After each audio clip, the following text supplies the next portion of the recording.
Alright, just for fun, I wanted to do a review of my everyday carry first aid kit. This is meant to be a compact, hybridized, urban slash wilderness first aid kit that can take care of a wide array of things and fits in a small profile. So we have the kit itself with a Velcro backing that sticks to my pack and has a little strap that retains it. We've got Backcountry First Aid and Extended Care by Buck Tilton. A nice compact book that I would recommend anybody keep in their kit. And then inside, we have our medicines, ointments, bandages, and so forth. Any first aid kit, in my opinion, should include at least a week's worth of whatever medications you or your family might take. I found this particular Dapper pill case on Amazon by Embark. I can get somebody a link if they're interested. Then we have a couple of doses of several different kinds of medicine, and I'll go into which ones in a moment. We have regular bandages. I like the flexible strips and the tough strips by Band-Aid. In my opinion, using the name brand Band-Aid is a lot better than the generic ones that come in most kits. So we have an assortment of different sizes in here. We have our variety of topical ointments in single pack doses. Some butterfly closures and splinter out. If you get online and order these, or you happen to find them in a ready-made kit, these things are the best for getting splinters out. They're sterile, essentially like needles, but they're a flat piece of metal with a handle on it that works a lot better. Then we have some hand sanitizer and sterile wipes. We have some aloe with lidocaine, great for sunburns and other minor topical pain. We have some small forceps. I also keep some excellent tweezers and scissors and things like that in my bag that this is Velcroed to, so I don't also have those in here, but you would want at least tweezers and scissors in your kit. I've got a couple of small jars of Neosporin and Ambisol. I think those are two great things to keep around. I got these little jars and these squirt tubes and stuff at Hobby Lobby. You can, of course, just keep the original containers all the stuff comes in, but this is several doses of each, and I find it much more compact this way. So we got some isopropyl alcohol, 91%. You don't have to have that high of a percent, but it's good to have some alcohol in your kit, and this is in a little 10 milliliter spray bottle. We've got some Castile soap, Dr. Bronner's in my case. Soap is one of the most important things you can have in a first aid kit, as cleanliness is the first step of wound care. And then we have some H2O2, that would be hydrogen peroxide for you non-chemistry geeks. Then we have some cocoa butter lip balm, but that can also be used for chapped skin. We have a vapor inhaler for stuffy noses. We have some clear eyes for irritated eyes, and we have some Tums. We've got quite a few more alcohol prep pads. I don't think you can have too many alcohol prep pads in a first aid kit. We have some, blister covers. We have some non-woven sponges, gauze pads essentially that you can put over a wound. We have some Silvex wound dressing gel.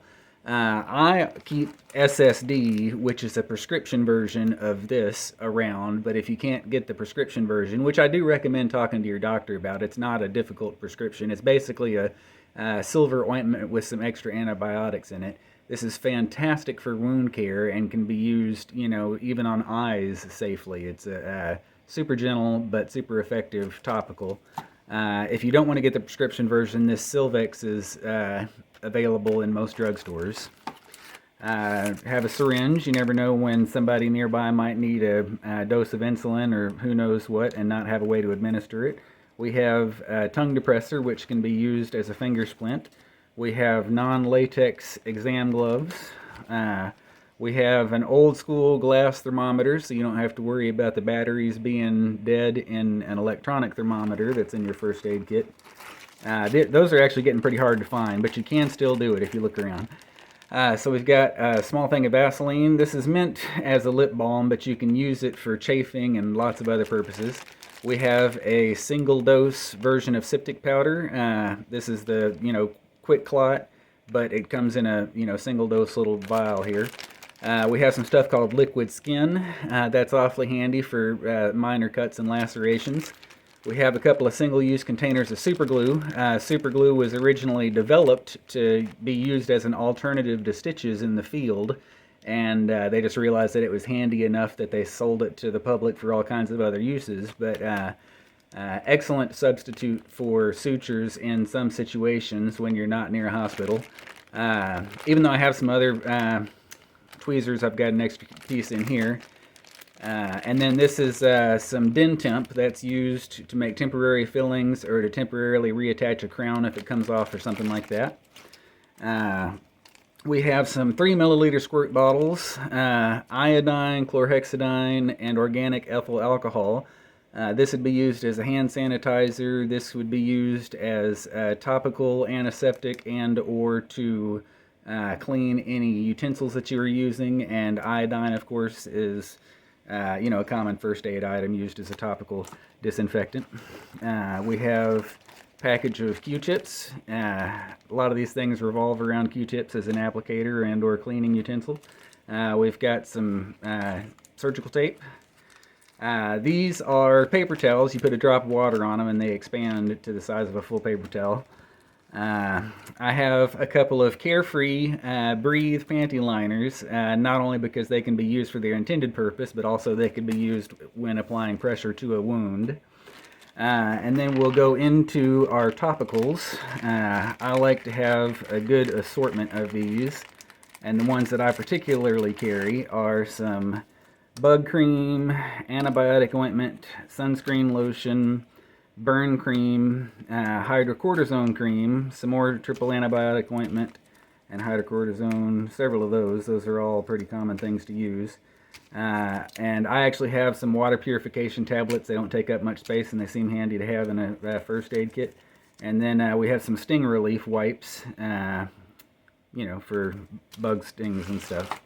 And then the medicines that I think are essential to take care of just about any problem you might run across, during a normal trip, either out into the woods or while you're on vacation. This would be Excedrin migraine, or Excedrin extra strength, helpful for migraines. We have some NyQuil, Dayquil, got some caffeine pills. Not only are these handy if for some reason you had to stay awake, but they can also help other medicines act, faster.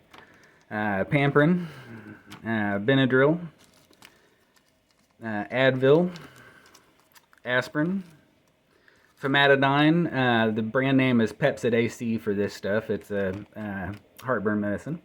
Imodium AD, and Dulcolax. These two things make your poop go faster or slower depending on what's going on, because either of those things can be a real pain. We have some Tylenol Sinus. We have some Aleve. We have some Pepcid Complete. This is the famotidine, but also with some antacid built in as a chewable. We've got some Tylenol PM. We've got some Dramamine. We've got Vistaril. Now this is the one prescription item that's in these packages. Vistaril is a antihistamine that can be real helpful for allergies, but it also assists with sleep and anxiety. So it's a nice little multi-purpose item to have around. You might talk to your doctor about including a few of those in a prescription for you to keep in your first aid kit. And then we have electrolytes. These are, salt, magnesium, and other electrolytes as chewable tablets for dehydration. Rapid way to chew a couple of these and drink some water and help somebody get rehydrated quickly. So, as I say, you don't have to do all of this stuff with all of this weird hyper-organization that I do with the labels and the baggies and all that sort of thing. You can just have, the original containers that all these come in. You can find most of these pills in little, single-dose or two-dose packets in convenience stores and other medical suppliers, and just leave them in those packets that they come in. I just like my organizational method better.